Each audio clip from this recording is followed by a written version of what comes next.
Alright guys, what's going on? DJ Hess here, CollectiveKicks.com. Wanted to bring you guys this week's Throwback Thursday video. Shout out to everybody else doing Throwback Thursday videos. I see more and more people catching on. If you want to see the other channels, check the description below and you can see the other channels. And just click on the random channels and subscribe to them if you guys like the content.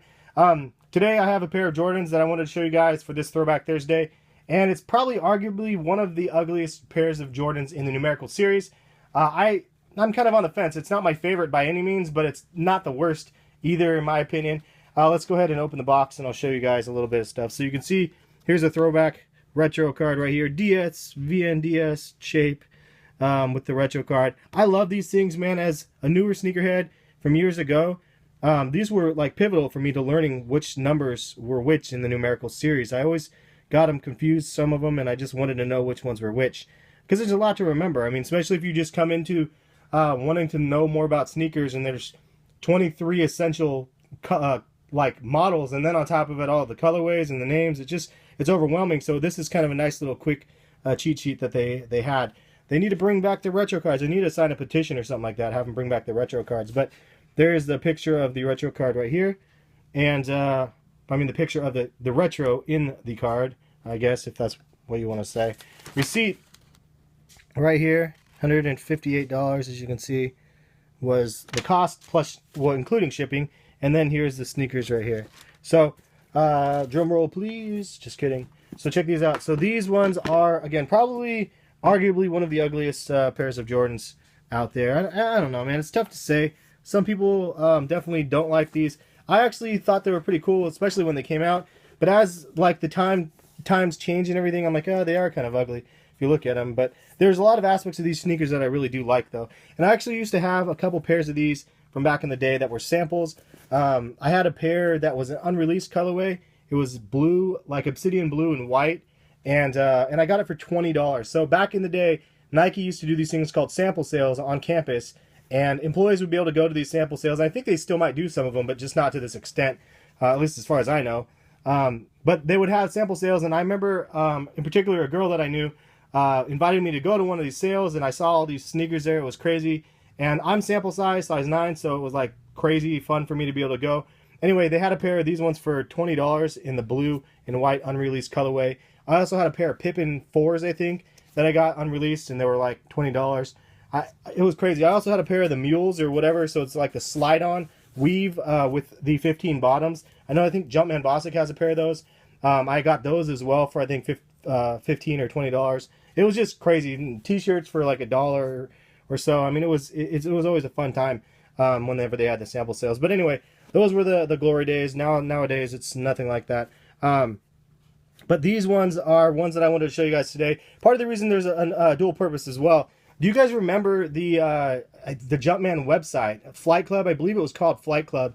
They had a website where you could buy the Jordans on, and the Eminem 2s were part of that. The Thunder and Lightning 4s were part of that as well, and these ones were part of that as well. So I tried really desperately to get those Eminem 2s and the Thunder and Lightnings packs, and of course I failed miserably.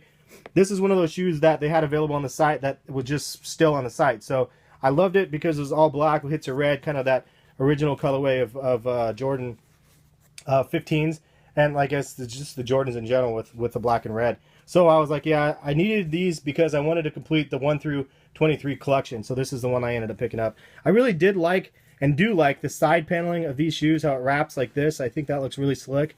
The soles are very nice. I also like how it kind of sticks out right there in a little pod. And also down to here, I even like that with this little Jumpman on the top right here. I thought that's kind of sweet. The most notable thing about these are the woven pattern, though. And I think for the 3 Lab 5 series or the Lab series or whatever you want to call it, the woven is part of that series. So I'm expecting to see a Jordan with woven material on it. In the future, we don't know what model, but stay tuned for that. I think that will be really sick to see the woven patterns on something new. Obviously, you could probably think that the futures are almost that because of the 11s and the 15s, but it's not. The futures are just something of their own.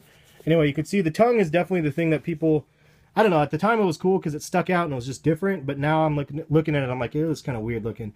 It looks like a little stubby that you have right here at the end of the shoe.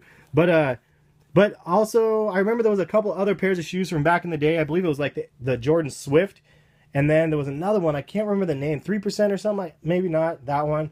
There was another one that had the same sort of, I know the Swift did, had the same sort of peak on it. And I had a pair of those ones. I got those ones as samples as well, and actually I had 2 different pairs.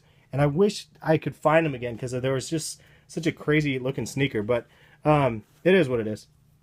You also got these copper tips on the end there. Pretty cool. And then the back is just all rubber, rubberized, and then it has 23.615 on the back. I believe it's on both of them. Yeah, 23.615. Now the downside of these sneakers, as you can see at the very top, through time, the age of the sneaker, you can see the top is just warped around that top area. So that's kind of unfortunate, but that it is what it is. I mean, can't really complain too much about that. And that's pretty much it, man. I think that's, yeah, the inside just normal. But leave a comment, let me know. Do you guys think these are like cool shoes, or I mean, have you ever seen them before, or is it something that you guys think are probably the ugliest Jordans that you've seen in a while, and you're sad that I literally made you sad from breaking these sneakers out by looking at these. Leave a comment, let me know, guys. Thank you guys for watching. I do appreciate the support. As usual, give the video a thumbs up if you do like the video. If not, no worries. And have a good one, and check back tomorrow. Collective Kicks week recap will be back tomorrow for sure. I skipped last week because of the closing of my channel last week and all this other stuff, and having to get the channel back. There was a lot of other things going on. So it is what it is. Have a good one. We'll catch you guys later. Peace.